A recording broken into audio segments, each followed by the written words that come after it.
Selamat pagi, Sobat Sapa Sehat. Pagi ini kita bertemu di acara podcast RSUD Kabupaten Bintan. Perkenalkan, saya Dr. Dias sebagai moderator pada pagi hari ini.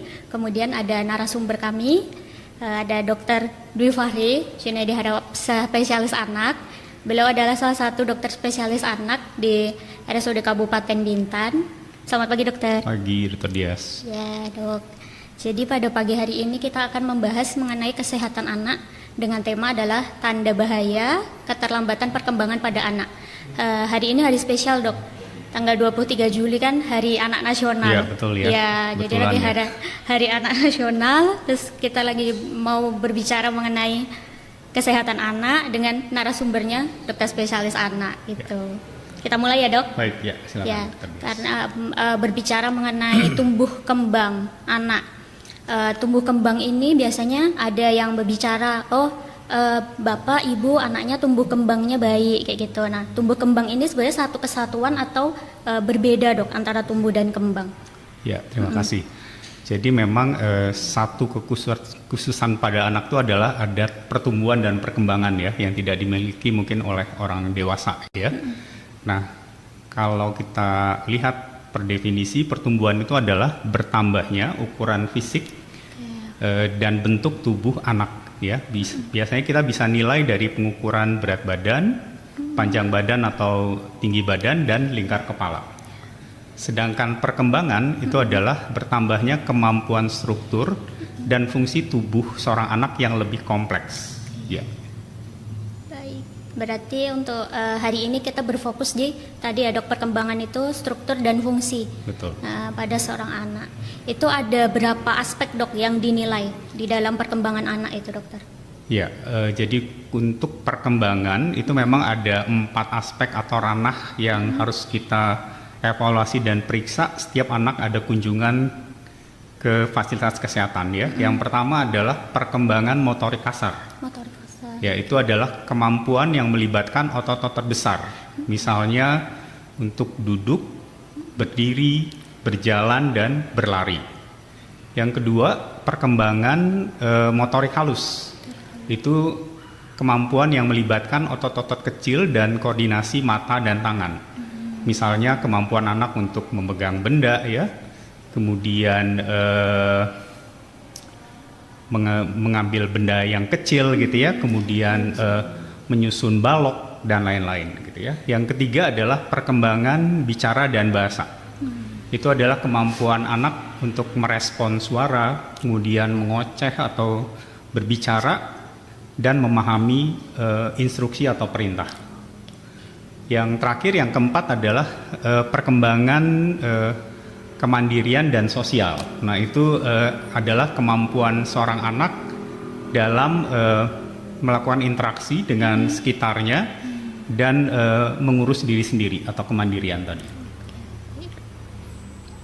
Jadi dari masing-masing aspek itu, dokter, yang tadi ada ranahnya dari motorik kasar, motorik halus, bicara, bahasa, kemudian sosial, ya. Itu masing-masing itu memiliki batasan ya, dok. Betul, usianya ya. Berbeda-beda kayak gitu. Nah, itulah yang mau dibahas pada pagi hari ini ya, dok. Ya. Untuk tanda bahayanya itu maksudnya gimana nih, dok? Untuk lebih jelasnya, dok. Oke, jadi memang kalau kita bicara perkembangan anak tuh ada istilah red flag atau tanda bahaya. Jadi red flag atau tanda bahaya itu adalah waktu di mana kita sudah tidak boleh menunggu lagi. Jadi kalau sudah ada keterlambatan pada usia tersebut, nah maka anak harus segera dibawa ke dokter untuk dievaluasi dan diperiksa lebih lengkap sehingga dapat ditata laksana lebih segera dan lebih baik. Baik, dokter. Ya. Boleh dibahas satu-satu, dokter? Ya, silakan. Oke. Yang pertama, kalau red flag-nya untuk motorik kasar, itu contohnya di usia berapa, mungkin belum bisa apa gitu, dok? Oke. Nah, untuk red flag atau tanda bahaya perkembangan motorik kasar ya, yang orang tua harus ketahui. Pertama, kalau anak usia 4-6 bulan, kalau anaknya masih ditengkurapkan tuh kepalanya nggak ngangkat. Ya, jadi kepala itu nempel aja ke alas tempat tidurnya gitu ya, karena harusnya anak 3-4 bulan tuh kalau ditengkurapin dia sudah ngangkat kepalanya gitu ya, 45-90 derajat. Yang kedua, kalau anaknya juga dalam posisi telentang, kemudian kita tarik kedua tangannya, kepalanya masih terkulai ke belakang. Itu yang namanya head leg. Jadi kalau sampai 6 bulan, kepalanya masih terkulai ke belakang ya, karena secara normal kalau anak posisi berbaring, 6 bulan kita tarik, kepalanya harus ngikut ngangkat. Nggak boleh jatuh ke belakang. Kemudian yang ketiga, kalau anak 6 bulan belum bisa tengkurap, itu juga harus segera periksa. Ya. Kemudian yang keempat, kalau usia 10-12 bulan, anak belum bisa duduk tegak mandiri. Ya. Yang kelima, kalau usia 12 bulan, anak belum bisa berdiri atau menopang tubuhnya dengan kedua kaki. Itu juga harus diperiksa. Yang keenam, kalau 18 bulan, anak belum bisa berjalan. Itu juga harus, itu sudah tanda bahaya dan harus segera diperiksa lebih lanjut. Ya, jadi untuk motorik kasar itu yang harus dipantau ya. Baik dokter, untuk motorik kasar itu, untuk red flag yang motorik halus nih dok. Oke, motorik halus ada beberapa juga gitu ya. Yang pertama, kalau anak sampai usia 4 bulan, tangannya masih fisting, jadi tangannya masih ngepal terus.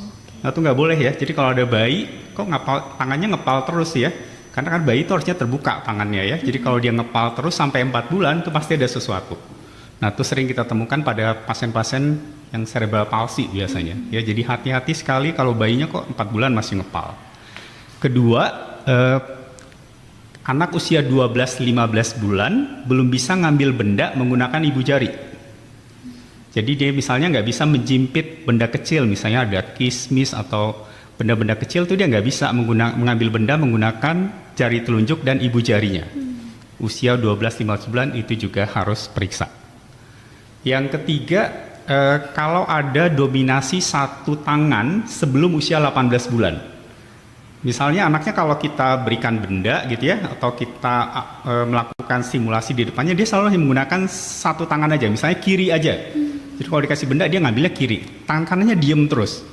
Nah kita nggak boleh berpikir bahwa itu kidal, karena dominasi tangan itu baru boleh terjadi di atas 18 bulan. Jadi kalau ada 18 bulan anak kok menggunakan tangan kiri aja atau tangan kanan saja, kita harus periksa nih tangan yang satu lagi itu jangan-jangan ada kelemahan atau kelumpuhan. Ya. Kemudian yang berikutnya yang keempat, kalau anak usia 18 sampai 2 tahun tuh masih ngiler. Jadi air liurnya masih keluar-keluar terus. Itu juga udah nggak normal ya. Tapi kalau masih di bawah 2 tahun tuh masih oke, tapi kalau udah sampai 2 tahun masih ileran terus gitu ya, liurnya masih keluar, itu juga harus periksa. Yang terakhir adalah anak di atas 2 tahun masih masukin apapun ke dalam mulut. Kalau di bawah 2 tahun ya normal ya, anak masukin ke mulut. Tapi kalau udah 2 tahun lebih, anak masih apapun ada itu pegang masuk mulut, nah itu juga nggak normal, harus periksa. Jadi itu untuk red flag dari perkembangan motorik halus. Jadi berarti tidak hanya tidak melakukan, tapi ternyata ada kebiasaan yang seharusnya memang usianya itu belum, tapi ternyata lebih ya dok dari usianya. Kayak tadi memasukkan lebih dari 2 tahun, memasukkan benda-benda masihan ke mulut gitu ya dok. Oke. Kemudian untuk yang red flag bicara dok dan bahasa.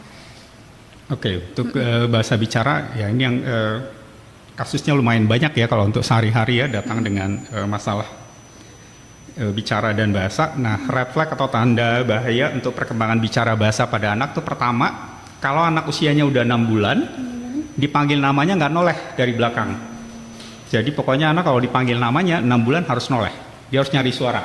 Tapi kalau dia diem aja dipanggil, nah hati-hati itu. Ya. Yang kedua, kalau usia 12 bulan, anaknya belum bisa babbling. Babbling tuh bab da pap. Babbling tuh harusnya normal 6 sampai 12 bulan. Jadi kalau 12 bulan anak belum bisa babbling. Jadi dia cuma o a ya, tekuing. Nah, itu pasti ada sesuatu. Ya. Yang kedua, masih 12 bulan anak nggak bisa nunjuk. Jadi anaknya nggak pernah nunjuk. Anak itu kalau ada sesuatu yang menarik perhatiannya dia harus nunjuk. Walaupun bisa ngomong dia harus bisa nunjuk. Mau itu gitu ya. Jadi kalau 12 bulan anak belum nunjuk itu juga harus periksa. Yang berapa tadi? Keempat, kalau anak 12 bulan belum bisa menunjukkan mimik yang sesuai.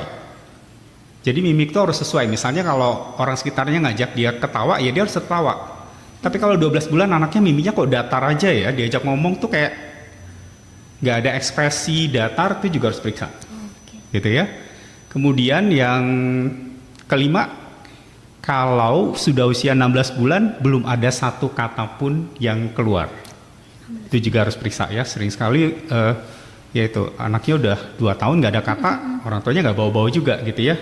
Jadi batas itu adalah 16 bulan harus ada satu kata yang berarti. Kalau belum ada, periksa.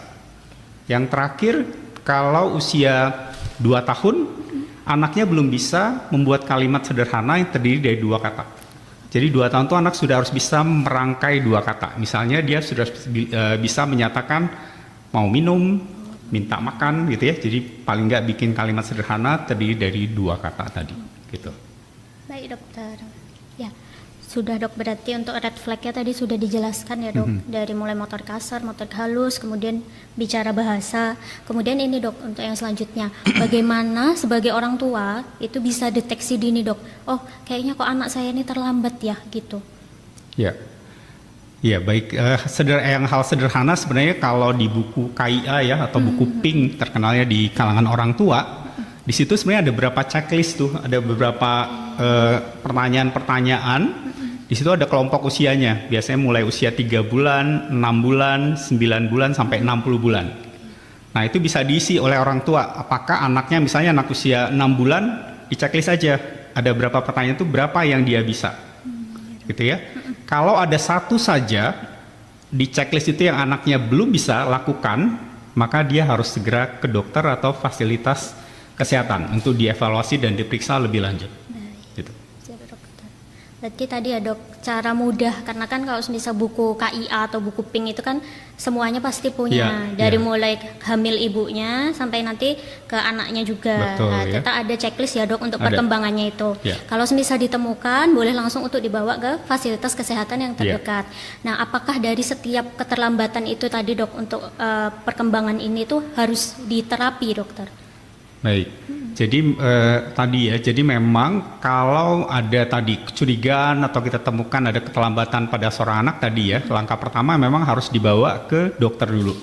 Sehingga dokter bisa melakukan evaluasi, memeriksa lebih lengkap ya, memastikan dulu nih benar terlambat atau tidak, gitu ya. Kedua, kalau memang terlambat, dokter akan mencari dulu penyebab keterlambatannya apa.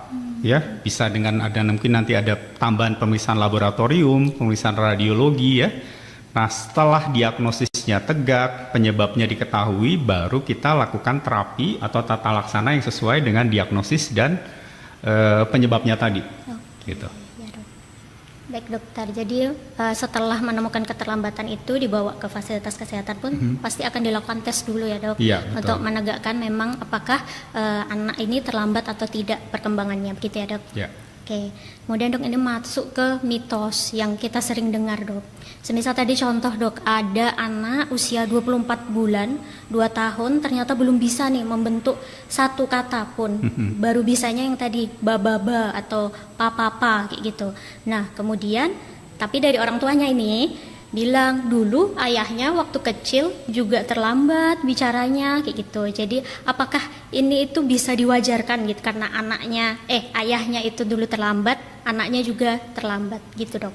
Ya, ya ini memang benar ya. Jadi sering sekali datang ke poli itu ya alasannya itu ya. Kalau saya tanya kenapa baru dibawa sekarang nih usia 3 tahun, 4 tahun, jawabannya itu.